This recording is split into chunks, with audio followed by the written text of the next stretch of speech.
الرحیم الحمد للہ رب العالمین صلی اللہ علی محمد و آلہ اجمعین واللعنۃ الدائمۃ علی اعداء محمد و آل محمد اما بعد وفقنا اللہ وإیاکم للعلم والعمل الصالحین انشاءاللہ تعالی ایک مرتبہ درود پڑھ لیتے ہیں سارے مل کے اللهم صل على محمد وآل محمد۔ موضوع گفتگو یہ ہے کہ چھٹے امام صادق علیہ السلام امام مہدی علیہ السلام کے متعلق کیا ارشاد فرماتے ہیں اور کیا بشارتیں انہوں نے دی ہیں۔ پہلے 5 ائمہ کا ذکر ہو چکا کہ ان کے کلام میں امام مہدی علیہ السلام کے متعلق کیا گفتگو تھی۔ مرحوم قزوینی علیہ الرحمہ امام صادق علیہ السلام کے جو حالات ہیں اس کے متعلق جو ہے وہ کچھ خلاصہ کرتے ہوئے بیان کرتے ہیں کہ امام صادق علیہ السلام کا جو زمانہ ہے وہ علم کے انتشار کا زمانہ ہے اور لوگوں کی اچھی خاصی جو توجہ ہے وہ علم کی طرف ہوتی ہے، اور جو عموی حکومت ہے وہ زوال کی طرف ہے، اور ادھر سے جو عباسی حکومت ہے وہ کیا بن رہی ہے۔ اور یوں مدینہ منورہ میں جو ہے وہ امام صادق علیہ السلام کو یہ موقع ملتا ہے کہ آپ جو ہے وہ ممبر کے اوپر بیٹھیں اور وہاں سے جو ہے وہ علم دین کو کیا ہے نشر کریں۔ جبکہ یہ جو ممبر ہے یہ بنی امیہ کے کیا قبضے میں رہا، اور بنی امیہ کے قبضے میں ممبر کے رہنے کے متعلق جو ہے وہ رسول خدا صلی اللہ علیہ وآلہ وسلم کو جو ہے وہ ایک خواب آیا تھا کہ جس میں انہوں نے یہ دیکھا تھا کہ جو ممبر کے اوپر ہے وہ بندر کیا ہے وہ قبضہ کر رہے ہیں اور ممبر کے اوپر کیا جا رہے ہیں، اور یہ اللہ کے رسول کو کیا ہے بات بہت ہی عجیب اور بری لگی تھی۔ تو اس وقت جو ہے وہ قرآن مجید نے جو ہے وہ یہ آیت کیا نازل کی، سورہ اسراء کی آیت نمبر جو ہے 60 یہ نازل ہوئی کہ جس میں جو ہے وہ ارشاد ہوا کہ وما جعلنا الرؤیا التي اریناک الا فتنۃ للناس وشجرۃ الملعونۃ فی القرآن ونخوفهم فما يزيدهم الا طغیانا کبیرا، کہ اور جو خواب ہم نے آپ کو دکھلایا اور وہ درخت جسے قرآن میں ملعون ٹھہرا دیا گیا اسے ہم نے صرف لوگوں کی آزمائش قرار دیا ہے، اور ہم انہیں ڈراتے ہیں اور ان کی سرکشی میں یہ چیز جو ہے وہ اضافے کا کیا ہے سبب بنتی ہے۔ تو سورہ اسراء کی جب 60 نمبر آیت ہوئی اور اس میں ذکر ہوا کہ جو آپ نے خواب دیکھا ہے اور جو شجرہ ملعونہ ہے یہ اس وجہ سے ہے تاکہ لوگوں کو جو ہے وہ اس کے ذریعے سے آزمایا جائے اور ان کا امتحان لیا جائے کہ جب اللہ نے آپ کو واضح دکھلا دیا کہ آپ کے ممبر پر کون لوگ آ جائیں گے اور جو شجرہ ملعونہ ہوگا اس کے متعلق جو ہے وہ بیان کر دیا، تو پھر لوگ تاکہ متوجہ ہو جائیں اور حالات جتنے بھی مشکل ہوں وہ بنو امیہ کی طرف نہ جائیں اور اہل بیت علیہ السلام کی طرف کیا ہے رہیں۔ تو قرآن نے یہ کہا کہ یہ فقط اس لیے ہے کہ لوگوں کی آزمائش اور امتحان ہو اور انہیں ہم پہلے سے ڈرا دیں اس بات سے، لیکن ہوا کیا کہ اس کی وجہ سے بہت سارے لوگوں کی جو سرکشی ہے اس میں مزید کیا ہے اضافہ ہوا۔ اب یہاں پہ جو لفظ شجرہ ہے اس کا جو عربی زبان میں ایک استعمال ہوتا ہے وہ نسب میں کیا ہے اس کا استعمال ہوتا ہے، یعنی پشت در پشت نسل در نسل جو چیز انسان کی آگے بڑھتی ہے اسی بھی کیا شجرہ کہتے ہیں، اور یہ عربی زبان میں استعمال ہوتا تھا کہ فلان من شجرۃ مبارکہ، کہ فلاں انسان کیا ہے ایک اچھے خاندان سے اور ایک اچھی نسل سے کیا تعلق رکھنے والے، اور یہاں پر جب شجرہ ملعونہ کہہ دیا تو فلاں جو ہے وہ ایک ایسی نسل سے تعلق رکھنے والا ہے کہ جس کے اوپر اللہ کی لعنت ہے۔ اب یہاں پہ جو ہے وہ چونکہ یہ آیت جو ہے وہ بنو امیہ کے خلاف تھی اور اللہ کے رسول کے خواب کے متعلق تھی، باقاعدہ اس میں جو ہے وہ لعنت کی گئی، تو اب جو مفسرین ہیں جنہوں نے جو ہے وہ بنی امیہ کی نسل کو بچانا چاہا انہوں نے بڑی عجیب و غریب قسم کی کیا تعویلیں اور تفسیر بالرائے کا کیا ہے اس میں سہارا لیا، یہاں تک کہ جو ہے وہ ایک حدیث جو ہے وہ انہوں نے نقل کی اور یہ حدیث جو ہے وہ صحیح مسلم کتاب البر والصلہ میں جو ہے وہ نقل ہوئی، اور صحیح بخاری کی کتاب الدعوات میں، یعنی صحیح بخاری اور مسلم میں جو ہے وہ یہ تک حدیث آ گئی کہ اللہ کے رسول جی یہ فرماتے ہیں کہ ایما مؤمن ازیتہ او سببتہ او لعنتہ فاجعلها له کفارۃ وقربۃ تقرب بها، کہ اللہ کے رسول بھی یہ دعا مانگا کرتے تھے کہ اے اللہ، جس مومن کو میں نے تکلیف دی، جس مومن کو میں نے سب کیا، اور جس مومن کے اوپر میں نے لعنت بھیجی، تو اے اللہ تو اسے جو ہے وہ اس کے گناہوں کا کفارہ قرار دے میرے اس کام کو، اور جو ہے وہ اس بندے کو تو اپنے قریب کر دے۔ یعنی انہوں نے یہ حدیث بھی گاڑ لی کہ اللہ کے رسول اگر کسی کے اوپر لعنت بھیجتے ہیں تو یہ اس کے گناہوں کا کیا ہو جاتا ہے، کفارہ ہو جاتا ہے۔ تو یعنی بڑی عجیب سی بات ہے کہ اللہ کے رسول لعنت بھیجتے جائیں گے اور ادھر سے بندے کے کیا ہے، گناہ معاف ہوتے جائیں گے۔ کیوں؟ کیونکہ یہ شجرہ ملعونہ کی جو قرآن میں تعبیر آئی تھی، اسے جو ہے وہ بچانا مقصود تھا، جبکہ قرآن نے واضح کہہ دیا تھا کہ وما ینطق عن الہوا، کہ اللہ کے رسول خواہش نفس سے کوئی کام نہیں کرتے کہ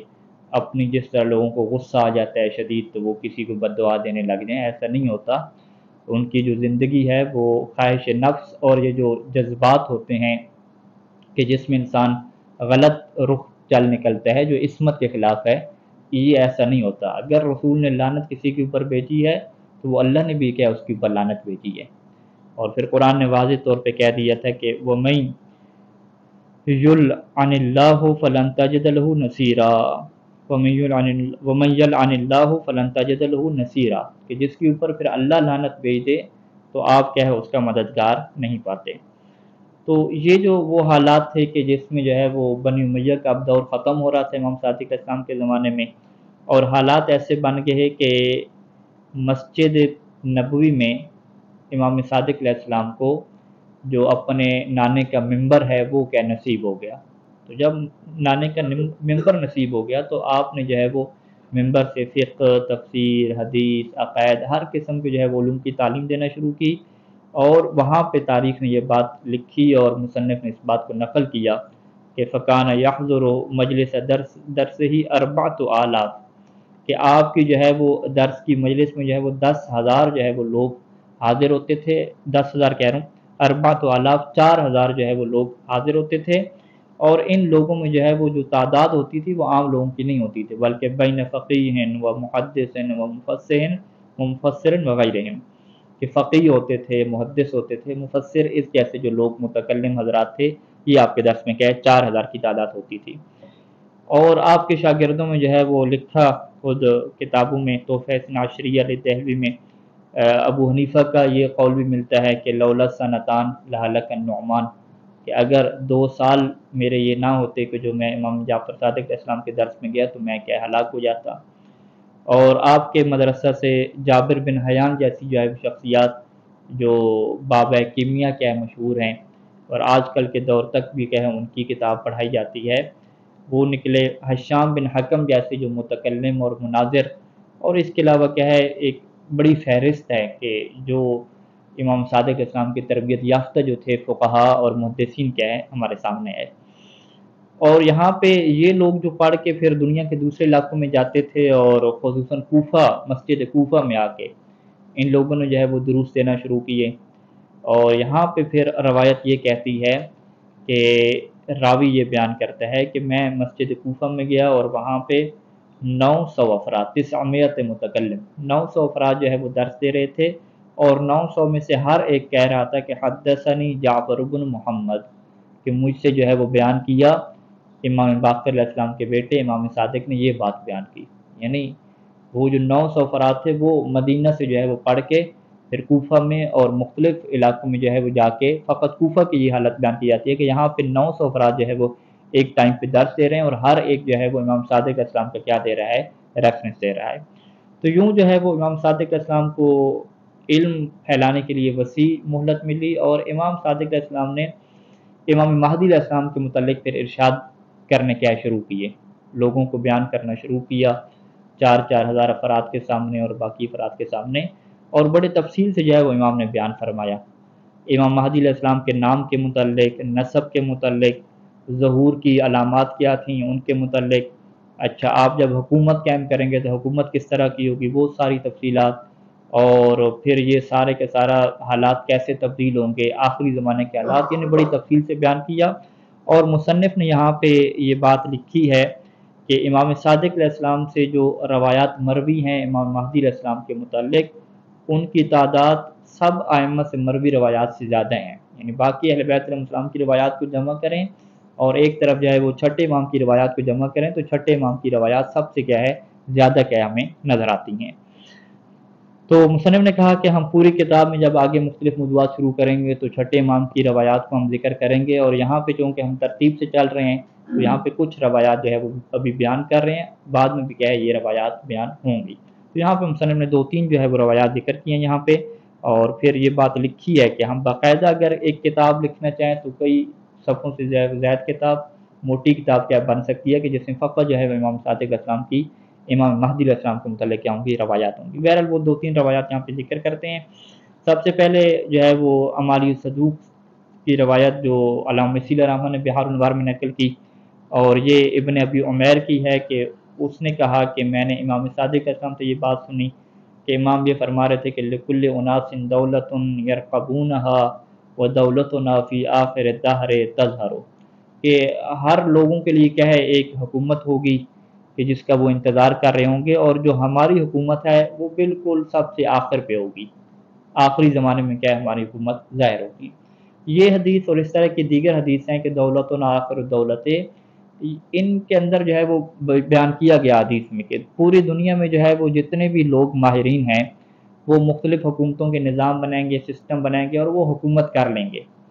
اپنا جو ہے وہ نظام بنا کے۔ سارے جب تجربے ہو چکیں گے ایک ایسا پوائنٹ آئے گا کہ جہاں پہ لوگ کہیں گے کہ اب ہم سے جو ہے وہ حکومت نہیں ہوتی، ہم نے جتنے بھی نظام بنائے حکومت کے ہمیشہ کیا ہے اقتصادی نقصان ہوا، لوگوں کو ہم حقوق نہیں دے سکے، انصاف نہیں کر سکے اور دیگر مسائل ہیں۔ جب اس آخری نتیجے پہ پہنچ کے تمام لوگ جو ہے وہ حکومت کر چکیں گے تو اس کے بعد جو آخری حکومت آئے گی وہ امام مہدی علیہ السلام کی حکومت ہوگی، اور پھر کہتے ہیں کہ کسی کے پاس اس بات کا کوئی بہانہ نہیں رہے گا کہ اگر ہمیں اس طرح کی حکومت ملتی تو ہم بھی عدل و انصاف کرتے، کیونکہ وہ سارے کیا ہے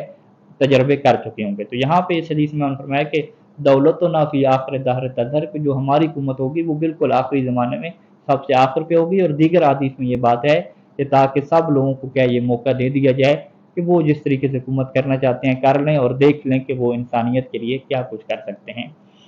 دوسری روایت جو ہے وہ اکمال الدین شیخ صدوق سے بیان کی، اور یہ صفوان بن مہران کی جو ہے روایت ہے کہ وہ یہ کہتا ہے کہ امام صادق علیہ السلام نے فرمایا کہ من اقر بجمیع الائمۃ علیہم السلام وجحد المہدیہ، کہ جو تمام اماموں کا اقرار کرے لیکن امام مہدی علیہ السلام کا کہ انکار کر دے تو کمن اقر بجمیع الانبیاء، وہ ایسی ہے کہ جو تمام انبیاء کو مانے، اور وجحد محمد صلی اللہ علیہ وآلہ وسلم نبوتہ، اور محمد صلی اللہ علیہ وآلہ وسلم کی نبوت کا کیا ہے انکار کرتے، تو یہ ایسی ہے۔ جب امام نے یہ ارشاد فرمایا تو وہاں پہ کسی نے سوال کرنے والے نے یہ پوچھا کہ یبن رسول اللہ فمن المہدیو من ولد، کیا کہ یہ مہدی کون ہے، کیا یہ آپ کی اولاد سے ہیں؟ تو آپ نے فرمایا کہ الخامس من ولد السابع، کہ جو ہمارا 7واں ہے اس کی اولاد میں سے 5ویں نمبر پہ جو ہوگا یہ کیا ہے مہدی ہے۔ 7ویں نمبر پہ امام موسیٰ کاظم علیہ السلام ہے، اور امام موسیٰ کاظم علیہ السلام کے جو ہے وہ بعد آپ 5ویں نمبر پہ ان کا دیکھیں تو وہ کیا ہے امام مہدی علیہ السلام آتے ہیں۔ پھر امام نے یہ بھی فرمایا تھا کہ یغیب عنکم شخصہ ولا یحل لکم تسمیتہ، کہ امام مہدی علیہ السلام کی جو شخصیت ہے وہ غائب ہو جائے گی، شخص جو ان کی ذات ہے وہ غائب ہو جائے گی تم سے، اور تمہارے لیے جو ہے وہ حالات ایسے ہوں گے کہ ان کا نام لینا بھی جائز نہیں ہوگا۔ یعنی یہ امام علیہ السلام کی جب غیبت کا ابتدائی زمانہ تھا تو اس وقت بڑی اہل بیت علیہ السلام نے پابندی لگائی، امام حسن عسکری علیہ السلام نے اور خود اہل بیت علیہ السلام نے، کہ آپ کا نام جو ہے وہ کہیں پہ ذکر نہ کیا جائے تاکہ دشمن جو ہے وہ آپ کے ٹھکانے تک نہ پہنچ سکے کہ آپ کہاں پہ ہیں، کیونکہ غیبت کے متعلق ہم بیان کریں گے کہ غیبت کا یہ مطلب نہیں ہے کہ آپ آسمان پہ چلے گئے، غیبت کا یہ مطلب ہے کہ اسی زمین کے اندر ہمارے درمیان میں کیا ہے زندگی گزار رہے ہیں، فقط ہم ان کو جانتے نہیں ہیں کہ یہ کون ہے، اس طریقے سے کیا وہ رہ رہے ہیں۔ اور یہاں پہ جو ہے وہ آخری روایت جو ہے وہ نقل کی، اور یہ روایت جو ہے وہ ابو بصیر سے ہے، یہ بھی اکمال الدین سے ہے، کہ جس میں چھٹے امام یہ فرما رہے تھے کہ جتنے بھی انبیاء کی سنتیں ہیں اور ان کی جو غیبتیں ہوئی ہیں وہ ساری کی ساری جو ہے وہ فی القائم من اہل البیت، کہ وہ ہمارے القائم کے اندر جاری ہوں گی، بالکل حذف النعل بالنعل، قدم بے قدم ہر چیز جو ہے وہ جو تمام انبیاء میں رہی ہے سنتوں کی وہ یہاں پہ جاری ہوگی۔ تو یہاں پہ ابو بصیر نے پوچھا کہ